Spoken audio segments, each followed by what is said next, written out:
live. We're live. Right.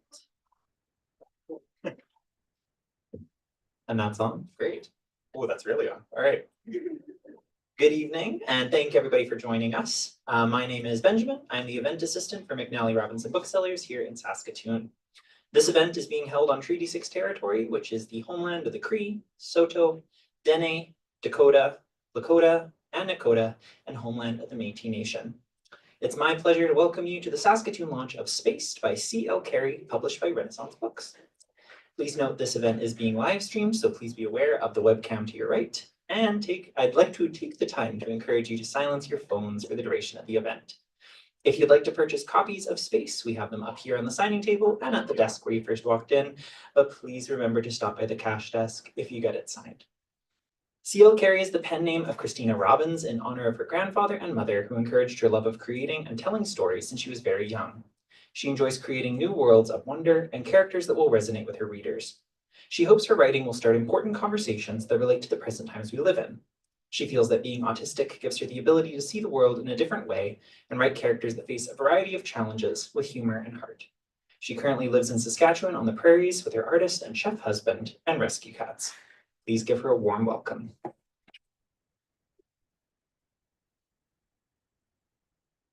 Hi, thanks for coming. And I'm going to read the prologue and the first chapter of my book, Spaced. Prologue.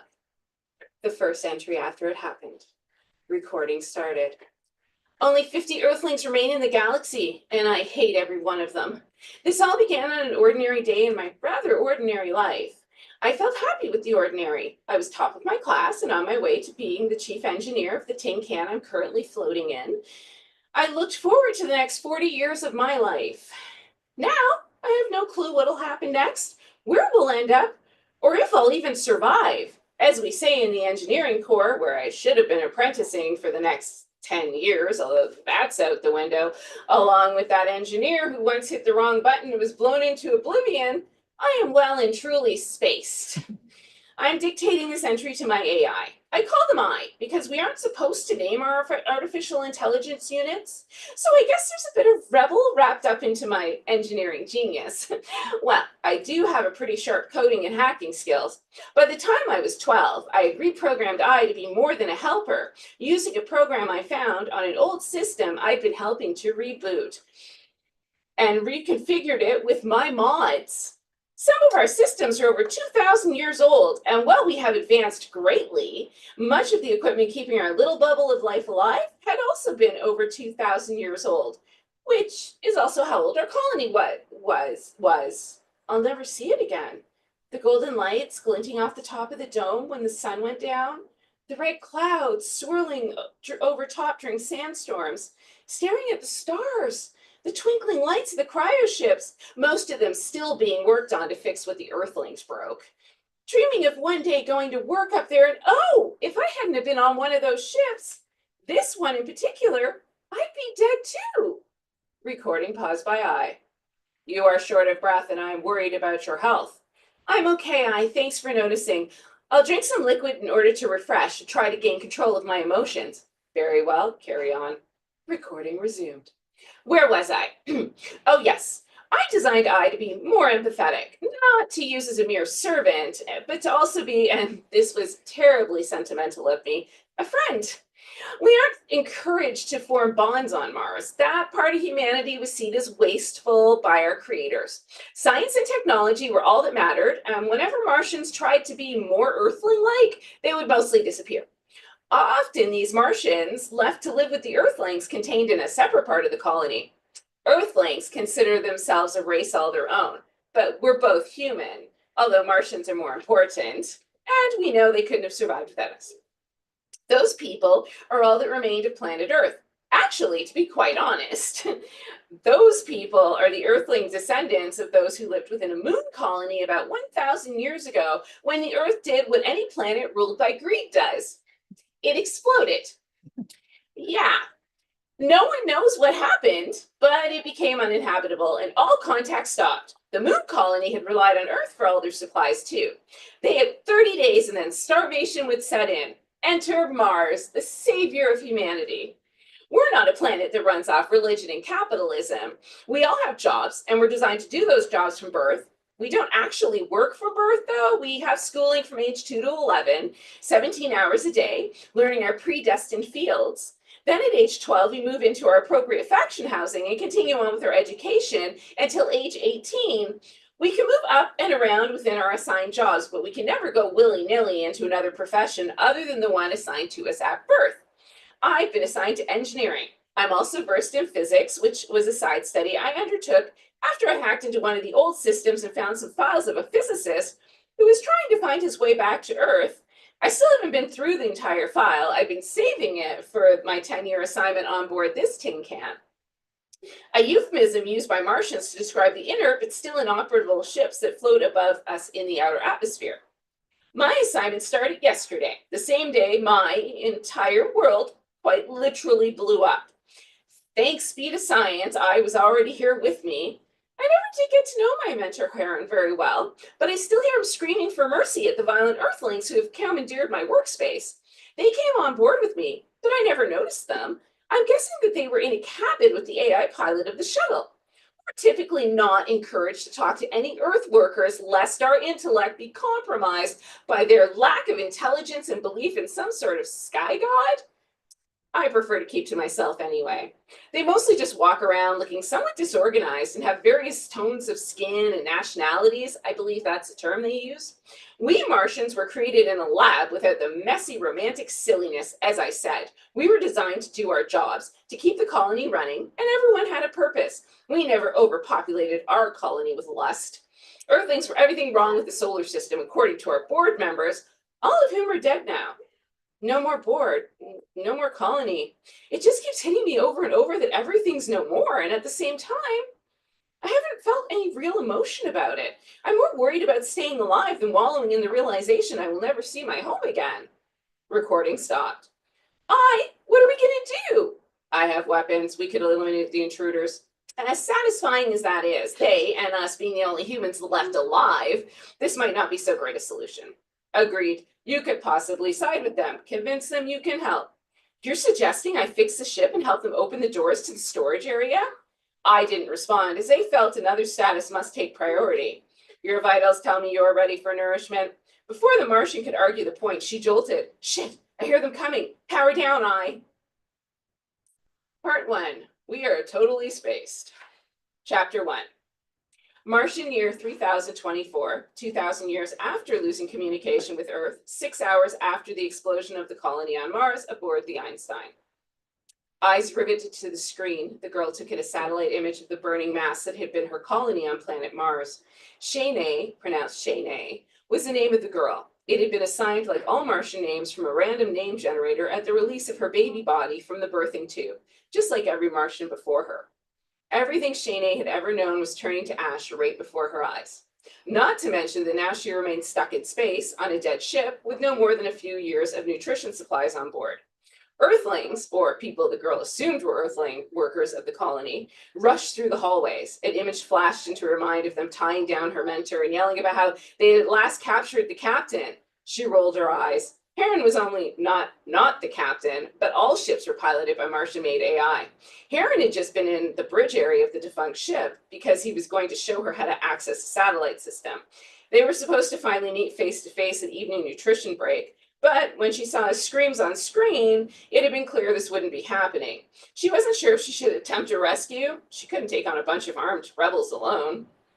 Even though Sha-ne had decided to remain quiet, her mind raced. She had to figure out how she would survive. Turn on recording. Recording started.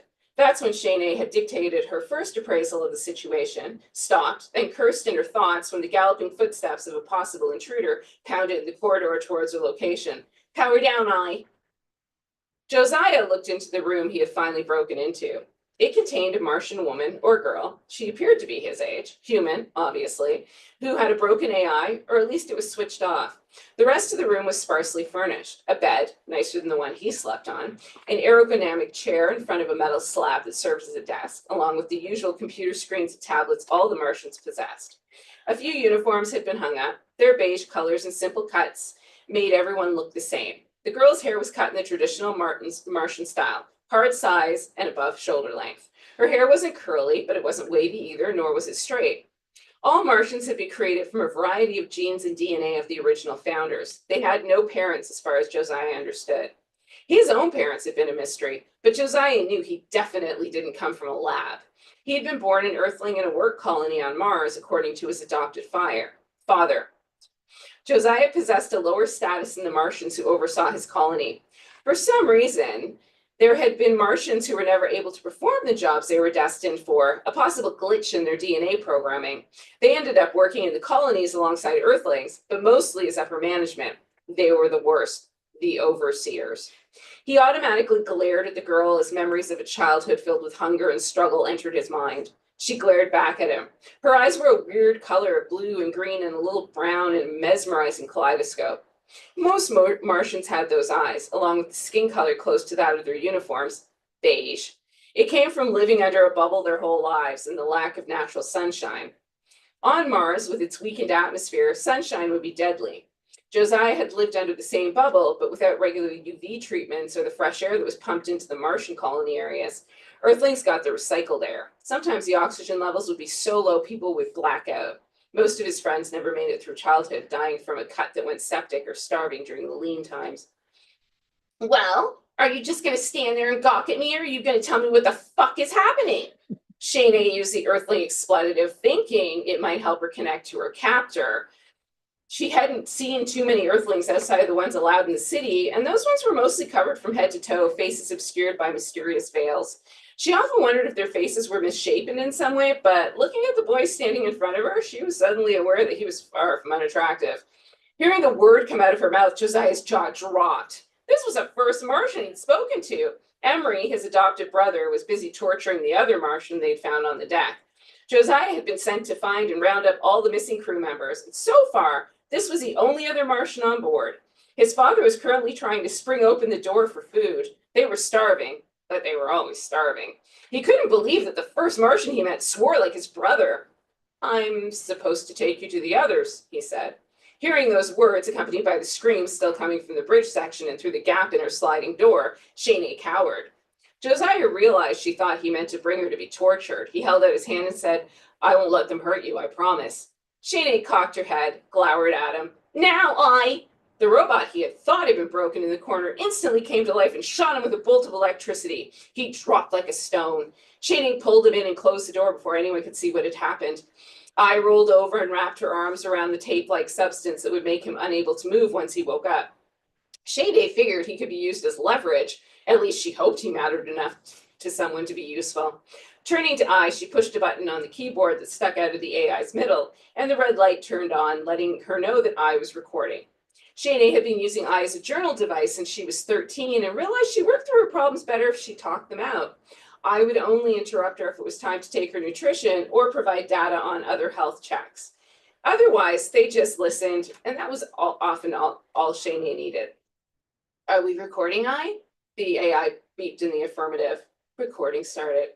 "I've taken a boy hostage. I hope he's considered important so I can make them listen and not just start taking my body apart, which is exactly what they seem to be doing to Heron. All I know about Heron are his journals, which I've been reading since I was a child, and a few messages back and forth before I arrived. I've been training my whole life for this day and now. Anyway, none of that matters. Finding out what's happening is what matters. I'm not going to get emotional. I'm not going to lose myself." Recording paused by I. "Your vitals are normal." "Thank you, I." She took a breath. Recording resumed. "So, this is what I think happened. During my childhood, I heard brief stories about bands of Earthlings who had risen up and tried to take over our colony. Earthlings are very greedy. They can't help but take what's not theirs. This is what the board told us. This is why we are forbidden to exchange words with them and why we certainly can't share our knowledge with them. They would just use it to destroy all that Martians have built. They're not trustworthy."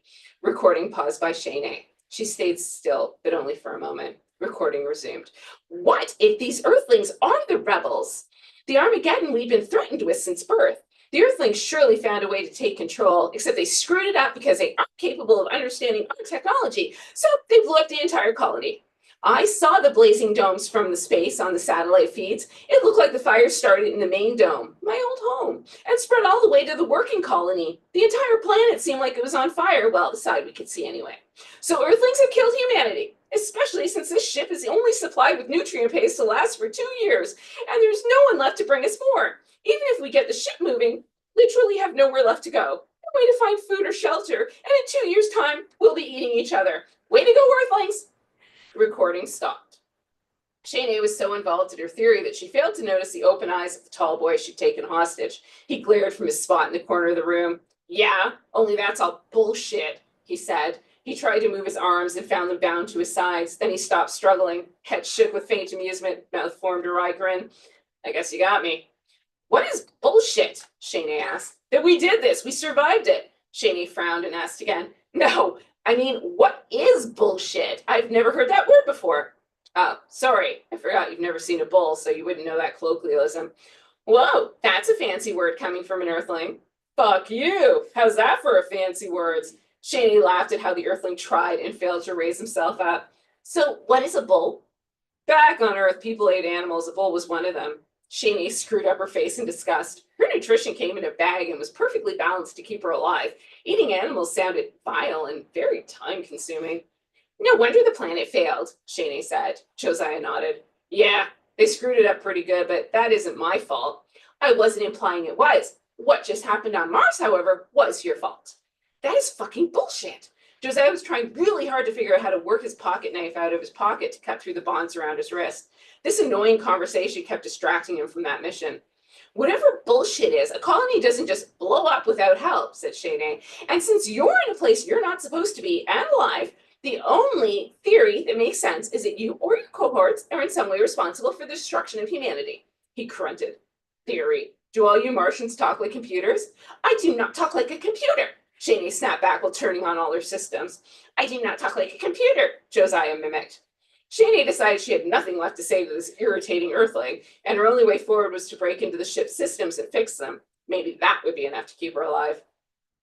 Josiah watched her tapping away at her invisible keyboard. She had all the latest technology in her room. He'd been training on systems since he was old enough to hold a datapad, hacking into learning programs his brother had stolen on raids.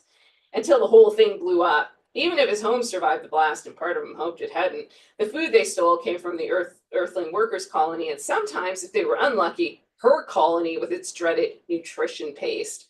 Those were all gone. Not that the food had been anything more than sustenance. Still, they had gotten on the shuttle to the only ship with a working cryo. Their idea was they could freeze themselves until someone figured out if Earth or even the moon colony was inhabitable. Food was still the concern. It would take 9 standard months to reach Earth. Then it was either they found refuge and it was habitable again, or they would starve to death floating above the place he dreamed of visiting his whole life. He had no idea what was going to happen, but what he did know is that this girl needed an education on exactly who the board was and what kind of colony she'd lived in, and he was determined to give it to her.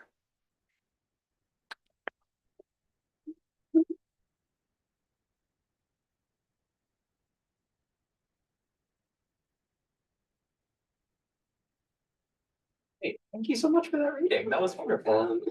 So we're kind of in a question and answer time. So if anybody has any questions, you can raise your hand. I have several questions that I've jotted down over the course of this. I don't know if you want to stay standing at the podium. If you'd like, I can pull out a chair for you or. I can see it. All right, sounds good. All right, so I'm going to kick off the question and answer period. You have such a richly built scientific world, like or science fiction world in this. I took note of things like the nutrition paste, regular UV treatments, not getting sentimental with AI. I was just wondering if you might tell us a little bit, how do you start coming up with a sci-fi world like this? Like where's the starting point? Okay, it was during COVID and the world was sort of shutting down, and I thought to myself, what would happen if you're a cog in a machine and the machine breaks? So she's a cog and the machine's gone. So what does she become now? And sort of went from there. The idea, and then the idea of what if there was no religion? What would people use? Science, technology, that's what they would worship, that's what would be important, that's what they would center in their lives. So I kind of wanted to create this Martian society that was very strict and very, safe, and like this is the job you do your entire life. If you create something, you can become a paragon and join the board, but if not, you know exactly who you're going to be and what you're going to be. So she knows I'm going to be an engineer my whole life, that's what I'm going to be, and now all of a sudden she's not. and she has to come to grips with the idea that like she has to find a place in the world. And she's got these Earthling rebels now that she has to find a place in the world. She doesn't really know if she can trust them. So yeah. COVID was weirdly inspiring. It was. It's funny because another friend of mine wrote a book during COVID too, the one who she actually edited this book, and also with Renaissance. And she wrote a book that was basic, it was sci-fi as well too, but it was the idea of no disabilities without accommodations. So like it was just natural, like there was no disability. If you were blind, you had accommodations. If you were deaf, you had accommodations. And she had like a science ship that was going through that was called the SS Spoons. So I mean, like we all sort of did that during COVID. So we wrote these books about, you know, what would the world be like if it wasn't this world. Yeah. And also like I think that situation made everybody kind of question like what's our purpose, what are we doing? Yeah. That's really fascinating. Thank you. What, this is your first novel, correct? It's my first traditionally published YA novel. I have two self-published novellas, so it's my first novel. Yes. Yeah. I was just wondering if you'd tell us a little bit kind of about like what was the publishing process like, and like did you find it easier to go through like a traditional publisher? Yeah. Well, the great thing about it is when you're self-publishing, you have to pay for everything. So it helps when you have a traditional publisher and they publish things. But to be honest with you, these days in publishing, you have to do as much legwork as a self-published as a traditionally published. It really depends. I'm not published by a big five. I am published by a smaller independent publisher. So they do expect you to still do a good portion of your own sales and, you know, ads. And my husband my husband did the artwork for the cover. He did all of that. Yeah. And he also, he designed and he did book trailers and things like that. So if it was a big five, I would say it would be a little different, but being still in a smaller independent Canadian publisher, it's very similar to being self-published in terms of the legwork and what you have to do. But they did provide me with some really fantastic editors, and that is like the most important thing, including my best friend, who I actually dedicated the book to her because she is the book's auntie. Kat Gordon, she's absolutely amazing. She has a little blurb on the front of it too. So it was great to work with friends and family in that. And Renaissance is more of a family publisher, like everybody knows each other. And yeah, so that's wonderful to hear. And your husband did a fantastic job on the cover. I know, it's quite striking. He's so talented. He also did the cover for Angel of Death. Like, oh wow. He's incredibly talented artist. Oh, I'm lucky to have someone who can do all that for me. He actually designed that too. Oh wow, that's awesome. Yeah. I was wondering if you could tell us a little bit, you kind of mentioned COVID as a source of inspiration. I was wondering if there's like any particular pieces of media, any novels, anything that kind of inspired this world. Oh, I am 100% both a Star Wars and a Star Trek girl. I also like the Alien novels, novelizations and things like that. So I love science fiction because the great thing about science fiction is you can just go with it. Yeah. You can make up anything. Anything can happen. I have an idea for a new book, and it's called The Undesirables Save Humanity. And it's like, it's great because you can just go and create worlds, and you can create worlds from what we have. Like I have Earthlings, but they're not really Earthlings. They've lived on Mars for so long. It's more of a nationality thing at that point, right? And then Martians, like there's been so many different types of Martians. What kind of Martians am I going to make? Well, I decided to make them all beige. Like they're just head to toe beige because they're like, what happens when you throw all the DNA and genes together? You get nothing. You get beige. So I love the idea of just being able to create my own world and use my own rules and just Yeah, I think that's fantastic. Yeah, but I love like all sci-fi. Yeah, and the 100 actually really weirdly in a way, the 100 was a big inspiration for this book, and I think it's more in the fact that there's these Earthling rebels. There's that's sort of where that goes in. Yeah. Do you have a favorite alien movie?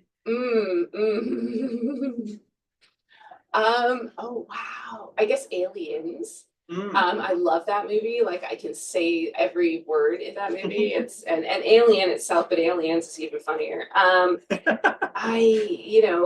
Star Wars. The Empire Strikes Back. It's perfect. There's no real like one thing I love. I'm too autistic for that.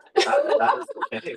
And that leads perfectly into my next question, actually. So you, I obviously mentioned that you are autistic in your intro, Yeah. and that's you talked about that as like a creative force behind your book. Do you want to speak on that a little bit more?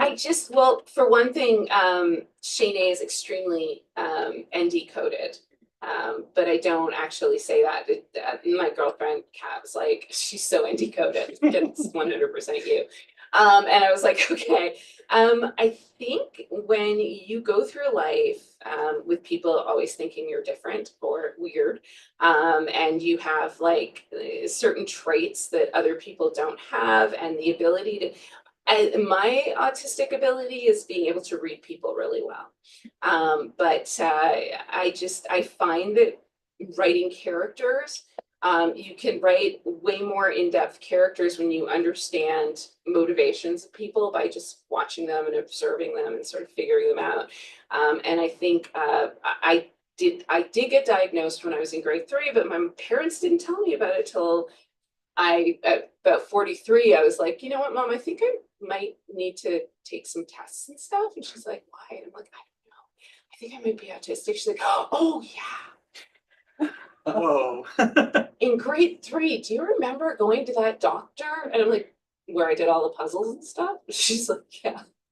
Like, that would have been nice to know through my life. And so finally knowing that kind of opened it up to going like, it's not me. So I think, I think a lot of the characters I write, the heart in the characters and sort of that feeling of needing to belong. And even in the Rebels, Josiah doesn't feel like he belongs. He's adopted. He never feels like he belongs. And Sha-ne certainly doesn't feel like she belongs anywhere. And then there's a huge twist in the book that happens that throws everything on its head in the second part of the book. And then they really don't belong. So I just think I write characters that just don't really fit into society, but still are just going through it and doing it. That's fantastic. Yeah. I mean, yeah, those are always the most interesting characters I get to read too. So, does anybody in our audience have any questions that they'd like to ask? For sure. Got that over. Hi. I had a question about what do you like to seek out when you're reading? Do you prefer something that's got strong world building or something with strong character development? You know what? I think character development is really important. It's one of the things that I focus on the most in my writing. And I do enjoy strong world building, but you know, the books that actually I will read like 5 of them in 1 week is the Alex Cross books. But the character development in those books is incredible. He doesn't have to build a world. The world is there. It's the characters. And I think I carry that through. I love a good character development where you meet someone and you wish you knew them. Like after you're done the book, you're like, gee, I wonder what's going on. If I could just go in that world and find out, I could fix them, you know, that kind of thing. So, I mean, it's like, yeah, I really, I love character building. I think characters are really important. World building is great if you're reading like fantasy or sci-fi, really important to world build.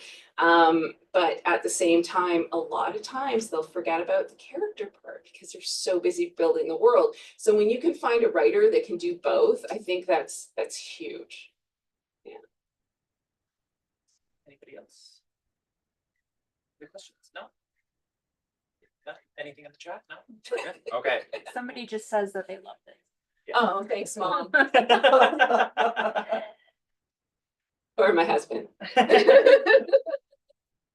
Well, I think in that case, we'll maybe wrap things up. Thank you once again for that fantastic reading, and thank you for coming to McNally Robinson and making our lives a little bit better. Thank you. Thanks for having me. Yeah, of course. Round of applause.